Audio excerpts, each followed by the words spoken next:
joining us. Mr. Goh, thank you so much for taking your time out and joining us here on ET Now. All eyes are on that all-important meeting tomorrow, and yesterday again we have some commentary that has come in from Trump where he says that Russia will face severe consequences if Putin does not stop the war. How do you read these developments and what does this mean for global markets over the next few months?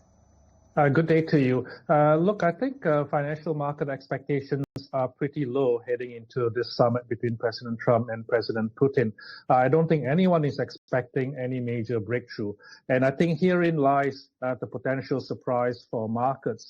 If by some stroke of genius or luck, we do come to some kind of positive outcome from the meeting that could, permanently end the war, that will be taken as a huge positive surprise for markets. I think it's going to see a risk rally. It will be especially positive for the euro currency in particular.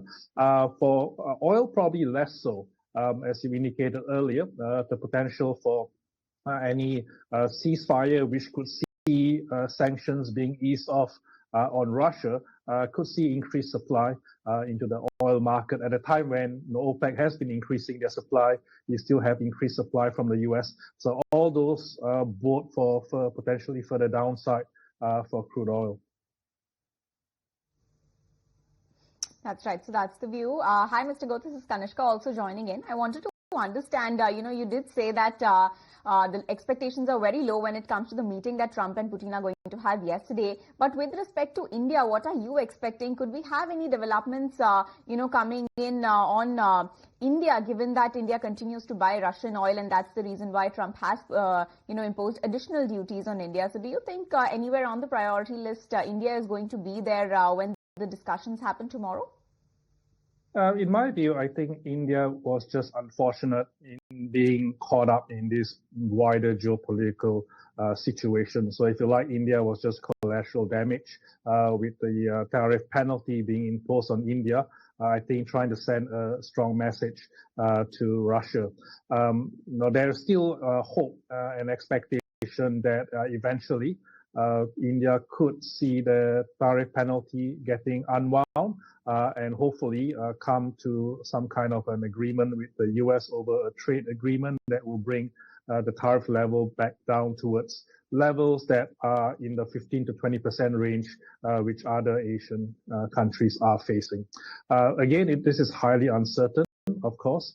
A lot of that will hinge on how tomorrow's summit goes. And then following that, again, also depending on how much India can offer in terms of further concessions in any trade negotiations with the US. Is caught up in that collateral damage that we are facing. But Mr. Goh, since we are talking about India, also wanted your thoughts on Indian equities and broadly within Asia, any other emerging market that you're bullish on, if not India? Generally, Asian markets have been buoyed by these increased expectations of Fed rate cuts. We are in a situation now where the tariff-related noise has gone away now that everyone knows where they stand in terms of the tariff landscape. So that has ceased being a major driver of markets. And now we're shifting to more conventional type of market setting where Fed expectations and the data is playing an important part. And there's no doubt that, the Fed will be cutting rates in September. The increasing question now is, could they potentially go with a 50 basis point cut?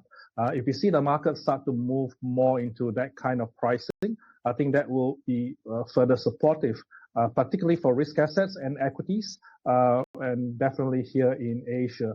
In the case of India, and again, any potential for the penalty tariffs to be lowered in the coming weeks or months could be another catalyst that could buoy Indian equities, although valuations continue to remain a challenge. So I think we'll probably see other emerging Asia risk assets probably at this stage performing better. Okay. But Mr. Goh, another question on Asian markets. I want to understand now that US has extended that tariff truce deadline for China by another 90 days.